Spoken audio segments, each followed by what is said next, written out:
But the employee support of the Guard and Reserve, or commonly known to us civilians as ESGR, is now celebrating half a century of serving those who serve. Now, joining me now are the Guam and CNMI ESGR Chair, the retired Lieutenant Colonel, Guam Army National Guard, Ray Laneta, who is getting an incoming call right now.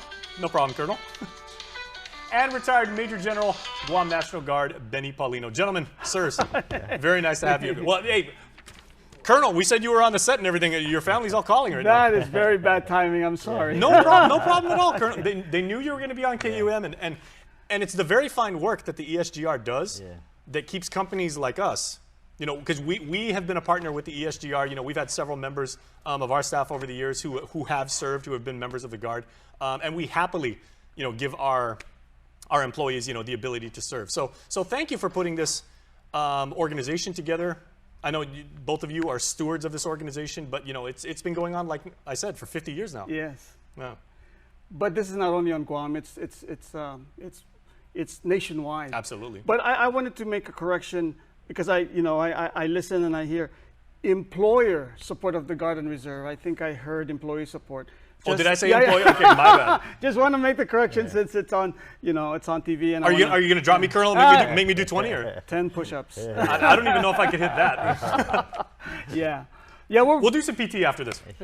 Well, I don't know if did you introduce the general? Yes, absolutely. Okay. So, General, good to see you as always. Yes. Buenas. Thank you. Yes. What does it mean to the United States military to have that kind of support from the civilian sector and from employers that actually give employees who are active and who wear the uniform the time and the freedom to serve, but also the fact that they don't have to worry about possibly their job being in jeopardy when they come back? It means a lot. Having served on active duty and of course in the National Guard, whenever a military service member feels that their employer is supporting them, it really means a big thing to them. Now they can concentrate on their mission. They know that the family has the support of the employer, and again, they can focus on their mission. Mm-hmm. Having served on both sides, the active and then in the Guard, I can see and I can witness the appreciation of all the service members, for all the support that the employers can give them. Mm-hmm. Yeah. In that sense, a lot of people are performing double duty because they're performing their normal. Their career path, if you will, and everything, and then then they put on the uniform and they still continue to perform like a variety of services. Right. Yeah. Especially where they're working as civilians, earning a living basically for themselves and their families, and then they have the part-time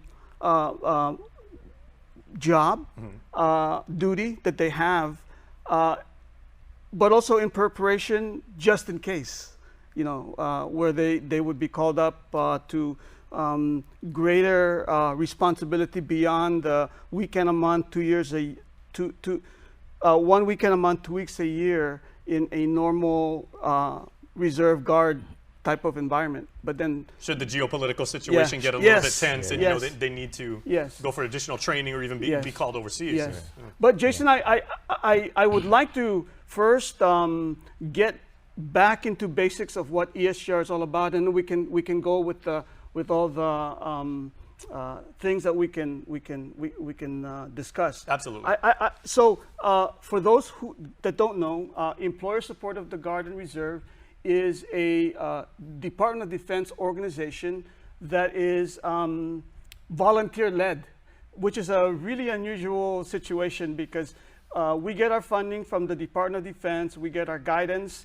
There are rules and regulations that are DoD based, but the people that run this organization essentially are the volunteers. So we're 50 years old nationwide. For the nation, there's over 3,000 volunteers, 54 states and territories. On Guam, we have about 18 volunteers from Guam. And then CNMI has 5 volunteers. So we are the Guam CNMI State Committee. And so we have 23 volunteers. We have 1 full-time civilian staff who's contracted. And then we have military technician. So with all that combined, we essentially have 4 missions. Okay, 4 missions: military outreach, employer outreach, ombudsman or advocacy, and then we have a recognition program. So under those 4 missions, we have a series of activities that we do. You may hear boss lift, you may hear lunch with the boss, you may hear award ceremony, all that kind of stuff goes into play. Essentially, let me read to you what the official verbiage is for what ESGR is all about. I want to read it off the script just to ensure that I don't mess up. Ever the dutiful soldier, right? By the book. Yes. Absolutely, yes. Colonel. So, employer support of the Guard and Reserve is a Department of Defense DoD program that looks to develop and promote a culture in which an American employer support and value the military service of their employees. That's what it's all about. Our country recognizing that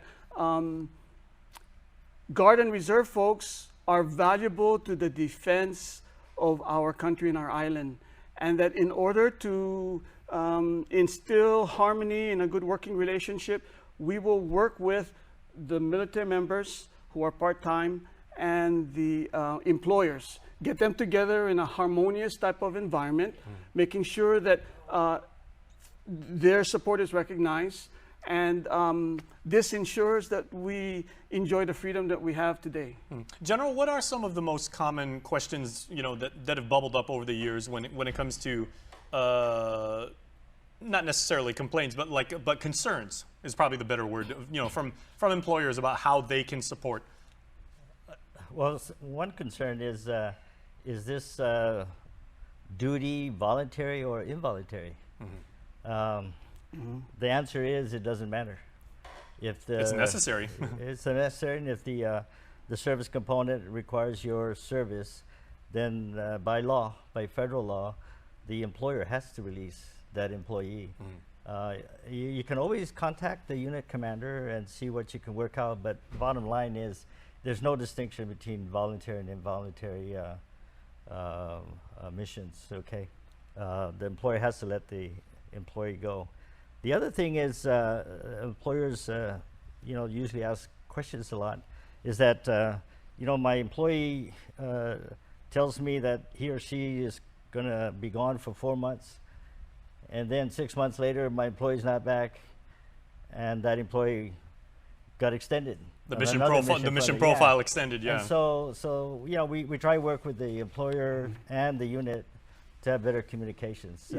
It's only right for the employer to be informed. Of course. That because the employer still has that position, that work that needs to be done, and so if the employer is not going to be back on that time frame that the employee said he would be back, then the employer needs to make the arrangements. And gentlemen, sirs, the reason I was asking, are there any concerns that have bubbled up is because as long as I've had the pleasure of covering your organization, I've never heard anything like that. That's why I was just curious, because I've always known ESGR to be an organization, like you said, Colonel, like doing the outreach, to employers and outreach with the military, and basically it's a lot of your staff going out and saying thank you to the private sector for never having any issues or never coming up with like any of these discrepancies and everything like that.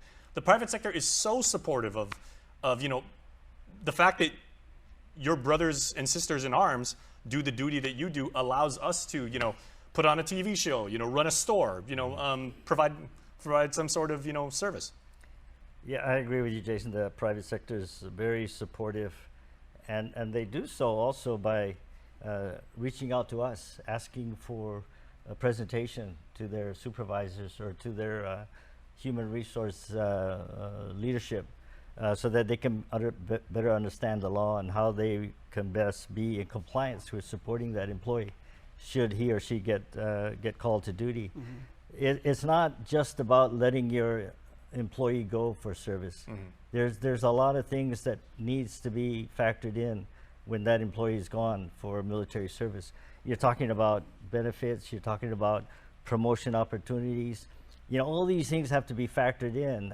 And the employer has to realize that what would happen if that employee were here instead of gone. And so if if that individual was would have been afforded an opportunity, but was not able to take advantage of it because Exactly. he or she is gone. So you got to take into account, and then when that employee comes back, you have to offer that person that opportunity. Exactly. Well, yeah. well, gentlemen, we do have to go to our next commercial break. But before I let the both of you go, what resource can people go to? Like, what phone number can they call? What website can they go to if they would like to find out more about ESGR? All they have to do is Google ESGR, Guam, and the information will pop up. We're on Facebook. I'm sorry, I don't have our phone number, but you just Google ESGR Guam. I'll put and it in we'll the pop comments up. right here on Yeah, Facebook. yeah, and, we'll pop let up. people know. Yeah, Yeah. absolutely. So, and it's wonderful. It's an honor for me to interview both of you gentlemen. And I say, it's a wonderful thing to see Guamanians continuing Yes. to serve Yes. the Thank country. you. So thank you for both of what you've done and the service you provide to not only our island but to our country. Thank you, gentlemen. Okay, thank you. All right, Thank you. please stay tuned. Hotspot is back after this. Get up to the minute news plus access to alerts